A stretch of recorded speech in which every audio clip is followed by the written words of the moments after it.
5 guys raped me.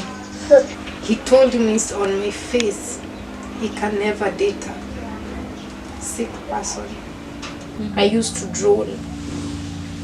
I could not even get out of the bed. He has a video of me when I was sick, removing my clothes.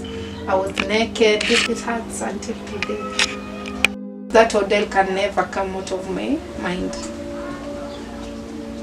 They don't understand us. It's very difficult to understand a bipolar patient. Very difficult. It is a fleeting laughter, one that harbors long-drawn horrendous ordeals that have left lasting scars in our life. This is the story of 26-year-old Cindy Auma on Scars That Last with Sasha Elizabeth.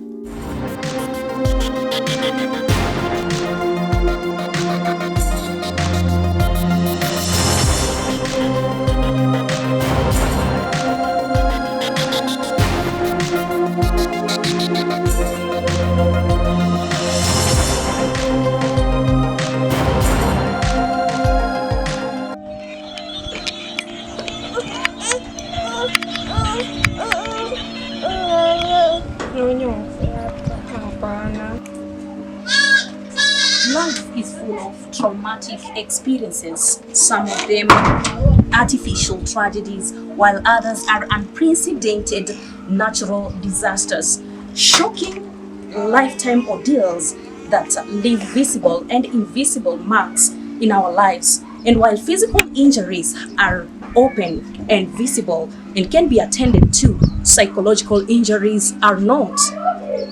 Some of us get to live with traumas and suppress them after a short while others, they are a lifetime ordeal and struggle, suffering silently with the past ordeals that can push us beyond the limits. Cases of homicide, suicide have been on the increase, leaving so many questions lingering in our minds. Are our past traumas somehow linked to these cases? Join me every Wednesday and Saturday as I bring you candid conversations on mental health and past traumas, only on Scars That Last.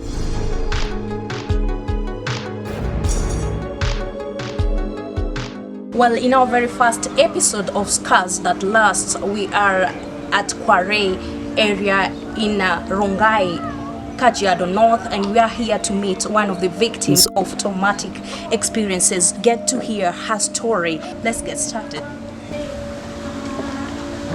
Hey Cindy. Hi. Hello. I'm fine. How are you?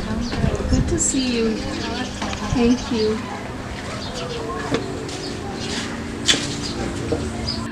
Alright, so here we are at this humble abode of 26-year-old Cindy Auma, and we need to listen to her story and see how best we are going to support her through her journey to healing. There is hope, remember, in everything. So welcome to our very first episode. You can be part of this conversation by sending your feedback or communicate to us via our social media platforms, that is Me Creative Productions, YouTube, Twitter and Instagram. And you can also send us an SMS or call our line on 0741 114 031. Auma, it's good to see you. How are you doing? Please tell us your story briefly. Okay, as you've mentioned my name is Cindy Auma Mayenga. I come from a family of 2. My mother has 2 kids. I'm the firstborn, and my younger brother is in Form 2 right now in Usenge. My mom was married in Kajiado in 2005. That's when we moved from Nairobi West to Kajiado here in Rongai. I've been here, I've gone to school in Olerai, I've gone to Langata West. I went to high school, Hospital Hill, Kiambu, and I was in KMTC, Migori. Then I shifted to Kisumu, KMTC. That's when I left, when I was in second year. Right now, I'm a teacher at a kindergarten just outside here. And I'm teaching PP1 and playground. Now I've started with 3,000. It's a small salary, but I know with God, things are going to open up. Yeah. So tell us about what you've been through in life. Walk us through your life experiences, especially the life-changing experiences that you've been through. And you mentioned something to do with being in a rehab. Yeah. Could you please tell us what led to that? Okay, what led to rehab is when I lost my dad in 2016. It was a major loss. I never saw that coming because the last words he told me when I was going back to school in Migori, he just told me he was very sick and my mom could not even escort me furthest. Just told me, took me to the bus, near the bus station, told me, you just work hard and be a good girl. You are a smart lady and I know you can survive without me. You can survive.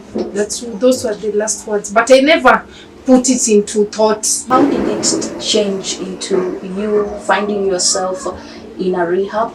It got intense because my mom, I lost it. You know, my mom was the second wife. Yeah.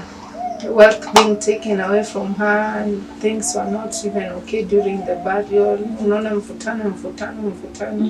It affected me in a way. When we were trying to come as a family, there was rejection. My mom was mourning. She had to be taken to Madare. You see, even her, she was not psychologically well because she was grieving. We grieved for a whole year. The whole of 2017 went just like that. We were grieving. My dad was a very strict person, Professor Mayenga. Huyo hata angeniona na salimia mvulana pale angerudi nyumbani anipige na niulize mnasalimiana kama nani? At your age, why are you doing that? Unajua wale ni wale wa zama za kale. Why are you unafundishwa hivi na hivi na hivi na hivi na hivi na hivi, and him being a big person, you cannot mess around. Discipline was mandatory. So when your dad passed on, there were so many frustrations. You were grieving, besides being epileptic, and then he was the sole breadwinner in your family. Had you realized that you are epileptic? Not yet, but I just knew that I used to faint. Back when I was small, I used to faint a lot, but I never knew the reason why. As I majored into nursing, I used to research a lot. I would read a lot. So through this reading, I came to read about epileptic. It talks about epilepsy, that epilepsy. It talks about being not functioning, half of the brain. Half of the brain is functioning and the other one is not functioning. That's how I read. And then I don't have sense of taste at all. I don't taste. Have you ever been through medication? Were you taken to hospital? Yes, I was taken to Madare, where I was introduced to these tranquilizers. And that's when I discovered that amitriptyline is for epilepsy. And there's these other ones which I take, haloperidol and carbamazepine. Those ones are for bipolar, for making me to go to sleep, because there's a time I can't do without those medicine, and I was told they are lifetime. I can't do without them. Are you also bipolar? Yes, I am. I had long hair. I never kept this red look. I had long hair. I had to cut it. Then I decided to get married to my cousin's best friend, but it never worked in Dagoretti. So I came back home. Coming back home, my mom just told me, just vumilia, we'll take you back to school. I decided to work at my uncle's hotel, Apple Timor. At what point were you assaulted? 2017, when I left my home, when I was because I decided to get into marriage. Now this guy, we are not going njia moja, nikaona he's a mama's boy. Kasema acha tu nimwache, maybe he's not ready for marriage, because every time his mother would say this, he comes and complains to me. So I decided to leave. When I left, I came to Rongai, looked for my boyfriend. That's when One time when he's a DJ at a club here in Rongai, I told him I can't go back home because my mom and I have a fight. Can I stay over at your place? But he told me, no, Cindy, just go back home. Nikamwambia siwezi enda home, hata fare sina. But I think he never understood. Sometimes they don't understand us. It's very difficult to understand a bipolar patient. Very difficult. He told me to go back home. Then I told him I cannot because we have a misunderstanding with my mother. But I don't know how he took it. He just left me there and I went. They took a motorcycle, nikamwambia nifikisheni Nairobi West, but I don't have fare. Sema wewe msichana mrembo hivi hauna fare, unakosaje fare na unaka pesa? Nikamwambia sasa hii sina pesa, lakini tukifika hapo Nairobi West my mother will pay you. So they diverted with me and 5 guys raped me. Do you remember where the incident happened? Yes, hapo unaona hapo Nyayo Stadium, hapo ukishavuka hapo Mombasa Road, hiyo Shell inakuanga opposite hapo. After that I went back home. I told my mom was raped and she came and took me to Nairobi Women when I was doing counseling, and they gave me ARVs, the PEP. I measured PEP for 1 month. After kumeza hiyo PEP for 1 month, nikarudi nikamwambia, babe, you see what has happened. I told you I cannot go back home at this hour and you abandoned me. So he told me it's not his fault, he could not remember. I decided to forgive him. So that's when I got pregnant in 2019, February 14th. Did you get pregnant as a result of... We decided to have a baby. Did you ever report this incident to police or any relevant authorities? No. You just sought treatment and that's it? Because I knew those people would never be found. I could not even remember their faces. Do these ghosts still haunt you? Sometimes I always have flashbacks. I always even swear to my mom that I'll never get married. She gets worried and tells me that one day you'll get married, whether you like it or not. Then I'll tell her I'll reach 50 without getting married and you'll not do anything to me. And nikamwambia me, I'm taking my life easy. I don't need to get married like my friends who get married at 20, 21. I'm so different. Because that ordeal can never come out of my mind. You know, having a bipolar mother is not something easy. Sometimes I don't understand her. Because she might come in the house, just something small, atudeka kikombe kifesi sijui aje, utapigwa. Na utashangaa unapigiwa nini? Yeah, unajua at the back of her mind anajua hiyo kitu umefanya ni very wrong. Na wewe pia unaangalia, this is something minor, afai kukunichapa hivyo mbele hata ya mtoto. Unaona? Do you still live together with the baby daddy? I don't live with him. He comes to visit. Yes. Do you think what you went through or your medical condition is the reason behind the on and off relationships? Yes. To add up to it, I was dating some guy. This guy was my best friend. We used to go to church in St. Mary's. This guy, I never knew he would do something like that. He told me on my face, he can never date a sick person. So that's how he moved on and married another wife. It hurts until today. He would come and tell me that he has a video of me when I was sick, removing my clothes. I was naked.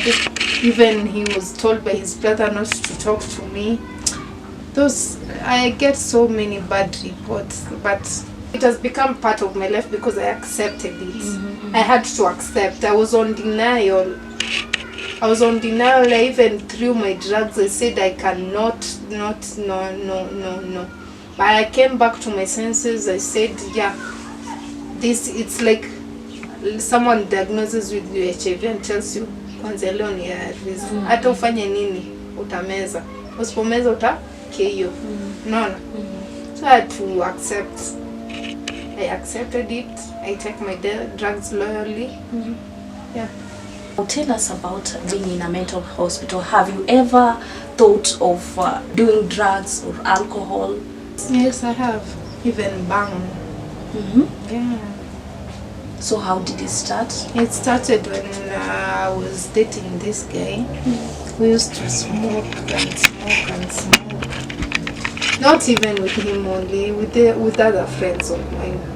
But it wasn't into me. When anytime you smoke, unasema mimi ni mtoto wa Mungu. Hapana, this is not my thing. This is not my portion. Then when you feel depressed, you go back again and then you repent. So that's how it has been. I was taken to the hospital because of mental relapse. Okay. So because I used to take risperidol and carbamazepine and 2 drugs. Yeah. Were they too strong for your system? Yes, they were until they reduced a certain 0.5 mg. I mean 5 mg. I take 5 mg. They had to revise the dose. Yes. If they used to be strong, I used to, unaona sasa wale wako they drown, drool. I used to drool. I could not even get out of the bed.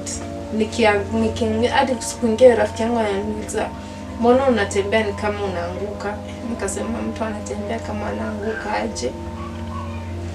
My bipolar is mild, it's not that aggressive. I don't cause drama. Me, I'm an introvert, by the way. I keep to myself. I don't like associating with people. I just love, even books. I just sit down, read my books like that. I don't even like having friends at all. Yeah, I keep to myself. What's your wish? Would you like to go through another counseling session? I always have those relapse when, let's say, my baby daddy comes, we spend a night. After spending a night, he potters for 2 or 3 days. Then I'm like, hey, this guy just came to sleep with me, then goes like that. I feel bad. I'm like, am I not worth it? Where is he? With another woman? Why? So those are the questions which run in my mind. So the questions why always drive you back to what happened to you and your medical condition. Alright, dear viewer, they are life experiences that we go through on a day-to-day basis. Yes, they happen, but some of us just suffer with them. We get to suppress them, but at some point we get some relapses, we get some ugly flashbacks that really make us act in a way that's not considered normal. Have you at any given point contemplated to do something maybe drastic on yourself or anyone close to you? Anytime I try to do it, I will do funny things. Like I decided, let me go and pierce my nose. It was painful. I decided to pierce my eye. It was painful. I take out anger on myself. I wouldn't do it on another person. I'll rather hurt myself, feel the pain, cry alone, but I wouldn't do it on anyone. Maybe drink myself silly. So when you do that, does it calm you down? Yeah, it does for a while, but bado memories hazishangi. Zinapunguka tu kiasi for some time. A victim of gang raping, and you're still grappling to survive as we speak and pull through this nightmare. So what was your motivation all this while as you went through all these steps in your life? Motivation was just to clear my education, my nursing. I'm still fighting for it, and I know it will come to pass. One day I'll be nursing. Well, so we are going to find a way to link you up with one of the centers, the medical facilities that deal with mental issues, counseling, and see if you can find help. And in our next session, we'd like to hear from you if there is actually a difference. Your experience might not necessarily be the same as that of the person next door. All right, now that is Cindy Auma's story. It is very sad, very traumatic, very shocking experiences that she has been enduring at a very tender age.